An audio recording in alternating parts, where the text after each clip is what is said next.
Yo, what is good, my everybody people? What is good, yo? So, with a black Clover, we are just getting quite a bit that probably the manga readers never uh, A, expected, or B, wanted.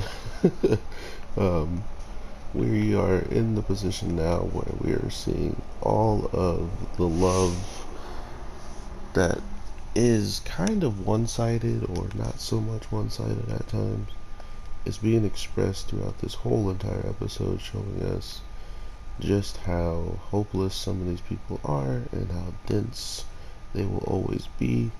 And I think this is another good example of how shows kind of should be that have a source material they're following. Um, like, get together with the person that makes it and ask them what, may or may not happen between certain characters due to personalities, due to just ways that you can connect them by any way, shape, or form. I think the funniest part of this week's episode was watching Luck straight up talk about fighting throughout the whole entire date, and still the girl kind of figure out that, oh, I think he's just talking about he wants to get it on. Like, I think he means fight in a whole different way, like she's 110% reading into this so much further than she should ever be.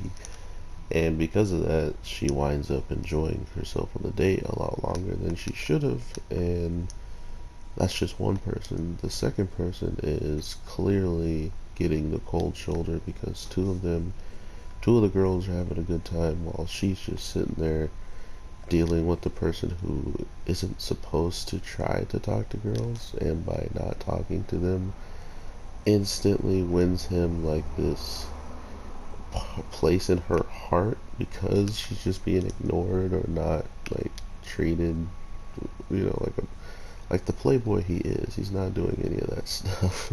And I guess that's all he had to do because she was pretty entertained by just asking him about her romance or her novels and stuff like that, asking him to come over alone to read some. Like, it was the most uncharacteristic thing to happen to that character of all times.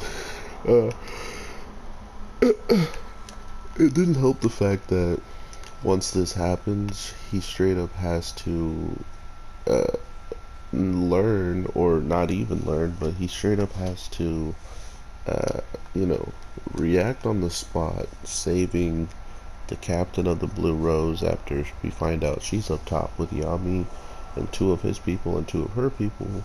Well, more like seven of the freaking Blue Roses.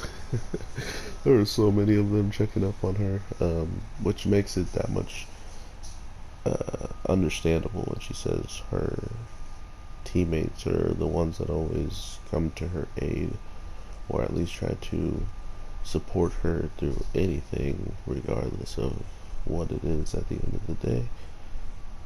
Even if it's to give their captain away to a man who they think all men are dangerous and cursed and whatnot, they're still willing to, think that Yami's good enough for her and try to help out. So that's kind of where my overall like enjoyment came from all this, is because like some people when they saw the preview, they actually noticed that two characters, that one that would sing and the other one that would dance, they like had completely forgotten about them. Like, that's the type of stuff that the anime can only capitalize on, seeing how they have the time to do so. Um, what I don't want for this show is for it to rush into where the manga is and wind up trying to do something really cool and innovative, but then all of a sudden throw off the story and sooner or later you have like this plot hole or this weird encounters that didn't even happen. What I'm talking about during the fights that actually are written in the manga. So it's best to just stay safe. Watch out for what you're putting out there, and if anything, if you're getting too close, just take it easy and give us something original that even the creator themselves might pass off. Like they might say is okay to do, and I'm pretty sure the audience will be fine with that. So, I mean, I enjoyed last week's episode, learning stuff about the brother and sister who clearly had a rough relationship with each other through and through, all the way up till now. So you get even more reason why, if they just randomly start brawling out and destroying stuff, it's not going to be out of the norm because we know everything about them. We know how their backstories were. And I think that's the part that people miss on capitalizing with what the animes can do sometimes. They can make these characters hurt just that much more to see them have things taken away from them, or putting them in weakened states, or breaking their pride on screen just through power alone, or just through, pure humiliation on the battlefields. Anything like that kind of hurts.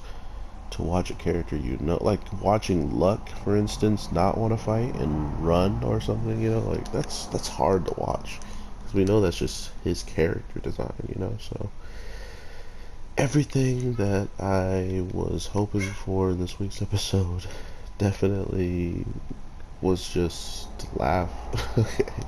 I don't expect a lot from these episodes, and to think that Nero was the only one who was doing her job, like she actually wanted to get some money to buy something. Um, it was very, very strange that Noelle just gets away with being Noelle. Like, I think that's another reason why I hate her so much. And she's just like, oh, well, I'm gonna get this job, not do the job, watch the person I care about, and blah, blah, blah, get jealous the whole time. And then when I'm asked about it, I'm gonna act like I have no idea what they're talking about. Plus, I don't even like that person. Like, bruh. Imagine being at this wedding and she's like, yeah, I don't even like Asta. I'm just getting married because everybody's like, do it. You know what I mean? Like, she's so ungrateful, and on top of being ungrateful, she has no game. Like, even the Blue Rose captain is at least trying, and then when she does try, she throws herself out of a window. I mean, that is dedication, okay? Um, this episode was definitely a hit or miss for some people. If you love certain characters that were on screen, you're definitely gonna love this week's episode. But to the people out there that are definitely angry about these week's episodes, and going to be mad until we get into, like, after what you said, like 6 months, 4 months. Like, imagine 4 months in the anime needs to pass before the big battle pops off, and people are already treating it like, oh, we should just have a time skip into the 4 months, and we should have been marching on them. Like, nah, bro. Let's take it easy. Let's take it slow. Because guess what? The alternative of not getting any episodes and being caught up is waiting that much longer. That's why it feels like this Black Clover series doesn't have seasons. It's just a continuation of episodes because they're trying to space it out so perfectly. Even though they have gotten close in the manga already once, look where we are now, and imagine they don't want to do that again. So, all that being said, let me know what you guys are thinking about Black Clover as a whole. Are you ready for the non-filler episodes and to get into that action? Or if you're just like me and you're happy Black Clover's actually back, seeing how it was gone for like 2-3 months plus, and now it's just back, and they're like, hey, we didn't mean to leave you guys like that. So let me know what you're feeling. Who was your favorite character this week's episode? Because I think Asta was gonna be mine until he actually was acting way too normal. He like did everything right this week's episode, so that definitely felt off. Maybe it was like what's that guy's name? Gray, the girl Gray. It was Gray in costume looks Austin doing everything right. I don't know. It felt weird that he just was. And then he told the one girl that he would take her and her siblings all the way out to the other place because it's beautiful and stuff. Like man was doing his thing, so I had to play as him. So that being said, everybody, take care. Have an awesome day. I gotta get to work. I will talk to you sooner than later. Peace.